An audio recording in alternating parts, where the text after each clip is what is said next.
Last time we talked about President Trump's Liberation Day, we didn't know what exactly it would bring. Now, with all the tariff details laid out perfectly, let's dive into what it actually means. What's going on, everybody? It's Professor Zeus, and I'm back with another video. If this is your first time at the channel, just know I greatly appreciate you. Thank you for stopping by. Why don't you go ahead and hit subscribe? We're on our way to 2,000 subscribers, and we're taking it the humble route. Guys, we are unpacking President Donald Trump's Liberation Day tariff announcement, which was just laid out on April 2nd, right at the White House Rose Garden. Now, a lot of people are calling it a historic shift with, the United States trade policy, with a lot of tariffs being aimed at reshaping the global economy. But when I first made my first video, we didn't know what it meant. We knew what the intentions were, but now we have a full-blown out list of everything he's trying to do and what this exactly means for not only the United States, but for the world at large, right? So let's break it down. Let's lay out all the facts, and, we'll let you decide, what's next. This is just going to be as much facts as I can give you guys. No opinions, but we'll see where we land. So on April 2nd, President Trump, he stood in front of a crowd and he called this day Liberation Day. It's funny, a lot of people are making fun because if he had this on April 1st, it would have been April Fool's Day. So I guess he just pushed it out to the 2nd to seem a little bit more serious. But besides that, Liberation Day is essentially a bold new tariff plan. And the gist is there's going to be a baseline 10% tariff on all goods that come inside the United States, right? And those start April 5th with certain exemptions for Canada and Mexico under the United States, Mexico, Canada, trade agreement. But that's only the start, right? He also announced higher reciprocal tariff on dozens of countries. And what a reciprocal tariff is, if a country puts tariff on stuff that we import that we export to their country, we're just going to do it right back to them when they import to our country. So 34% on China, 20% on the European Union, 46% on Vietnam, and up to 49% on Cambodia, among others. I'm going to have the list somewhere right here, and you guys can check it out. And this all starts April 9th, as well as a 25% tariff on all foreign-made cars, effective immediately at midnight on April 3rd. Listen, anybody who's out here driving foreigns or who's looking to get a foreign, it's going to get pretty expensive. And the president, he's calling this the declaration of economic independence, saying that this can bring jobs and factories coming back to America.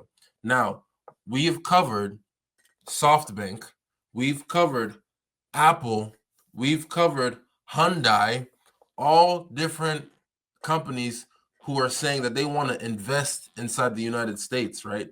They're only doing this. Let me not say that they're only doing this, but they are doing this because they want to avoid, getting hit with tariffs, right? Because, President Trump, he's trying to incentivize companies to essentially, if you pay into us, you're not gonna get tariffed, right? And we're still waiting to see how this is gonna work. Like, all of this was just announced, and everybody's still scrambling, trying to figure what's going on, really. The world has had some mixed reactions, and obviously it's complicated. So if we start with like you and me, right, consumers, a lot of the economists are saying that tariffs are essentially taxes on imports, right? And the U.S. importers have to pay them. And a lot of studies from when President Trump had his first, when he was first president the first term, I should say, it showed that, Americans were the ones actually paying the bill for most of the tariffs and not any foreign exporters. So what's going to happen now, right? A 10% tariff on everything from bicycles to wine could, make everything more expensive or, be a bigger hike, right? The Yale Budget Lab has estimated that a similar plan could cost the could cost the average American household $2,700 to $3,400 a year extra, right? You pay extra. Everybody knows how expensive it is already. Now extra. You feel me? Car prices, JP Morgan is saying that a 25% tariff could add $4,000 to the cost of new imported vehicles, right? I drive a Mazda, and Mazda is actually one of the cars that are most not made out of the United States. There's another graph. I think my wife showed it to me. Like, we rank lowest as far as any parts being American made. So, I'm gonna try to drive that car as safe and cautious as possible, because I'm not trying to bring it into the mechanic now, because now that's gonna be a whole different conversation, right? And President Trump, he's also saying that there's gonna be this is all for a push for Americans to to buy American made stuff, right? But a lot of people are arguing that this is going to be kind of like a regressive tax. You're going to hit a lot of the people who make low incomes the hardest, because they spend most of their income on goods.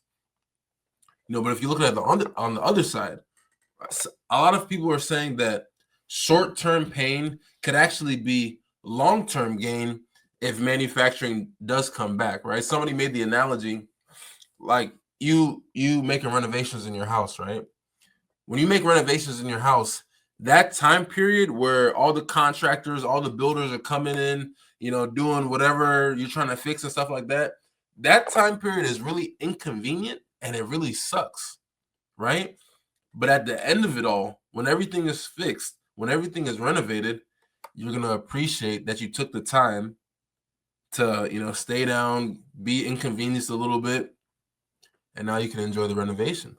A lot of people are using that type of analogy to kind of align with the possibility that these tariffs could go positive. They could go negative. Right now, we don't know, because right now all we have is what President Trump has just given us. That's all we know. We don't know if it's going to go right. We don't know if it's going to go left.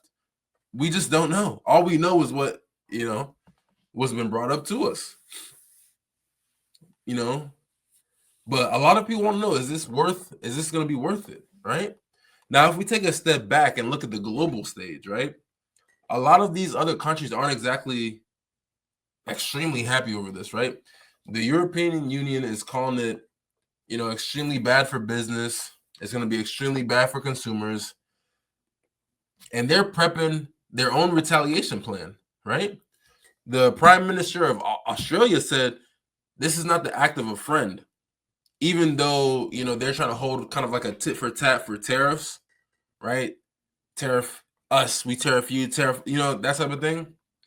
And then China, Mexico, and Canada, they've all hinted at, some sort of countermeasures to all of this, right? But we have to remember, the United States imported about $3 trillion in goods just last year. So this is kind of a big deal, right? If everyone stops, or if everyone starts putting tariffs back, we could see a full-blown trade war. Now, the OECD warns that a 10% tariff hike across the board could essentially shrink global output by 0.3% within the next 3 years, right? With the US taking 0.7% hit, right? But the Trump administration, they're saying that the pressure could force better trade deals, right? And essentially leveling the playing field. And obviously this is a gamble, because none of us know, because they keep talking about a golden age. It can be a golden age, or it can be global chaos. It's either one of the other, right? It's either one of the other, right? And so many different sectors are feeling this, right? General Motors, Ford, all these guys might get really hit bad. Foreign car companies like Toyota, Kia, a lot of their prices are going to go up. Construction, that's a whole nother story, right? Because if we put tariffs on like lumber and steel, all those prices could, jack up costs for buying a house, right? Especially with the labor shortages, if, those deportations start ramping up again, right? It's retail's also gonna, see higher prices on a lot of imported clothes and electronics. My wife was just telling me, she was like, yeah, like they put a 74% tariff on Bangladesh. I'm like, Bangladesh? What they importing from Bangladesh? And she was like, clothes. I'm like, damn, for real? So yeah, like it's good. Like everything is gonna be expensive. So if you like wear designer, all that type of stuff, just be ready. I've already started like changing my whole wardrobe to kind of be a little bit more uniform because I got my whole thing that I'm doing right now. But other industries like U.S. steel and manufacturing might see a boost, if companies can relocate here. So if all these foreign countries can come back here and build factories, it's in their best interest. But my thing is, why start the tariffs now, right? Why not give a lot of these companies kind of like a grace period, like maybe 12, like a year or some change, to actually set up the infrastructure in America to build these factories, right? Because if you rush it, they don't have a chance to actually set foot in the United States and set up shop how you want them to, right? So I just think, I don't know, right? I just don't know, right? Now, if we think about the bigger picture, President Trump is saying that these tariffs could raise over $1 trillion to $6 trillion to cut the deficit, or kind of offset some of the income taxes. But